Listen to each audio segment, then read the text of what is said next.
Okay, ready? Yeah. Is it on, honey? Yes. Okay, parable of the talents. And I went over this before, but I want to go over it again because No. There's some things on here that I didn't bring out before that I want to talk about. One of those things, of course, is about the part about being cast away in the end. Why the talents are important to us, and that kind of thing. No. Okay. It's in Matthew 25, starting at verse 14. It's only about 10 verses, so be a little patient. I'll try to be as quick as I can, or as clear as I can. For the kingdom of heaven is as a man traveling to a far country, who called his own servant, and delivered unto them his goods. Now remember, it said his own servant, okay?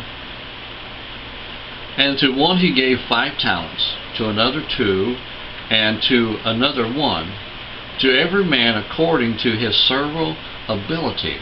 He didn't give any more than each person was able to handle. God don't do that kind of thing. He doesn't put on you anything that you're not able to handle, okay? And straightway took he his journey. And then he that had received the 5 talents went and traded with the same, and made them another 5 talents. And likewise he that had received 2, he also gained another 2. And verse 18, but he that had received 1 went and digged in the earth and hid his Lord's money. Now remember that last part is important. He that just had 1 digged in the earth and hid his Lord's money. Because it seems like we always think that if we don't have much, then we can't do anything. But that is not true. The person at the bottom, this is one of the things I want to bring out. The person at the bottom actually does more than any other person. Jesus said the little woman with the 2 pennies gave more than all of them, because she gave all that she had. And when you add all those people, there is more people on this earth that has very small stuff than there is that have big stuff. There's a saying that 95 or 5% of the people have 95% of the money. That means the other 95% got little to nothing, like me. Okay. So but you get those little ones together and they begin to work, they can do more than all that other 5% all put together, 100 times more. So it's really important. It's like a bunch of ants.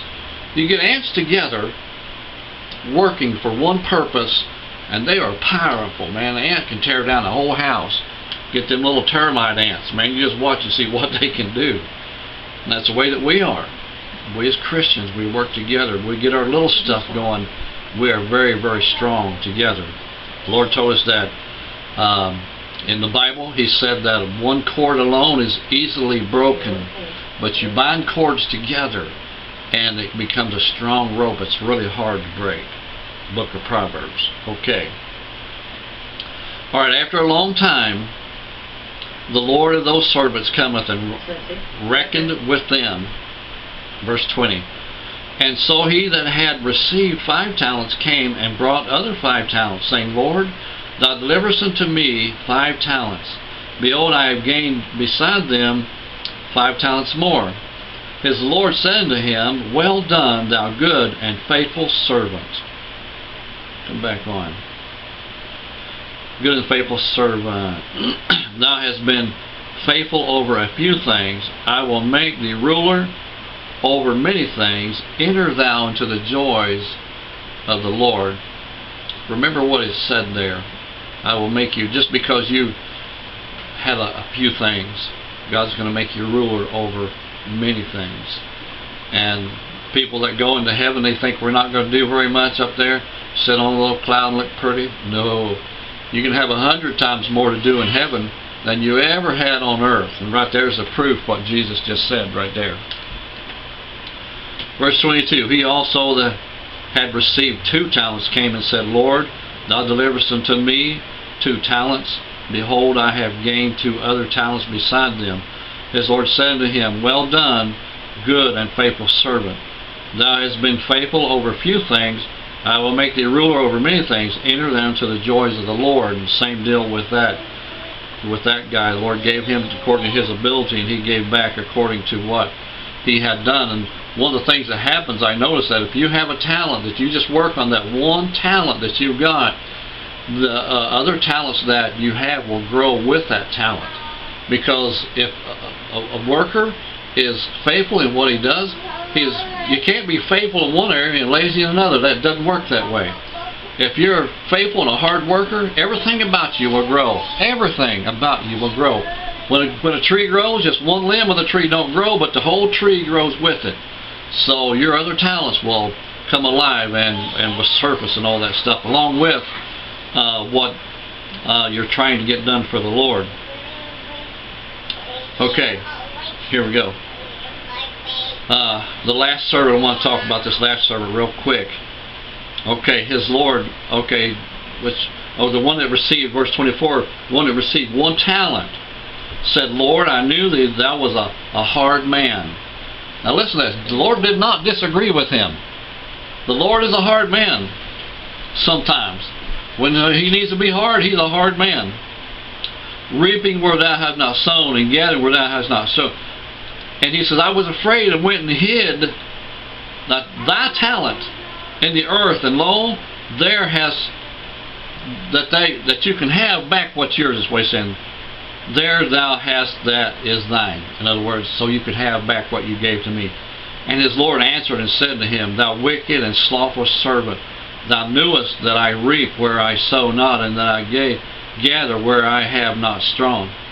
Thou oughtest therefore to have put my money to the exchangers, and then at my coming I should have received my own with usury. Take therefore the talent from him, and give it to him which has 10 talents.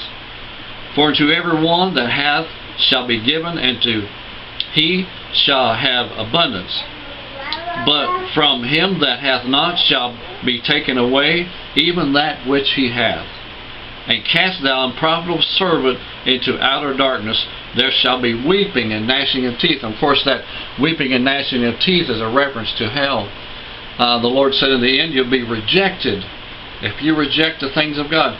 Now, it's not just that. The Lord's not saying, if I'm going to require you to work. If you don't work, it's that I'm going to put you in hell. That's not it. See, because those things that God has given you to hold you in place to serve Him with, that's what you're missing there. If you miss God, you're going to miss Him by not serving Him with your heart. The heart has to be involved. Those things that God has put in you will keep you. It's possible for a person just to say, I accept Jesus at the end of his life and make it and never use any talents. But those things that the Lord has given us, when we have chance to use them and we don't use them, they can also cause us to be lost. And that's what the Lord was pointing out to us. It's another reference right here that you can be a Christian and you can be lost again. Because the Lord, all those servants did belong to the Lord. But at the end, the one was rejected that did not love his Lord enough to go and do those things which the Lord had asked him to do. All right? Okay, God bless you. Thank you for joining me. I wanted to point out to everybody about the 10 talents and why God gave those talents to us, because those things that we serve God with will hold us. You know, a preacher preaches and the Lord gets upset with preachers that don't serve Him, because though that's a talent that God has given you that will hold you close to the Lord. It causes everything to begin to fall apart when you don't serve the Lord with your heart. Amen? And with the talents that He has put into you, it'll destroy people's lives. Okay, thanks for joining. We'll see you next time. Another great message right here on Cross in the Middle Ministry.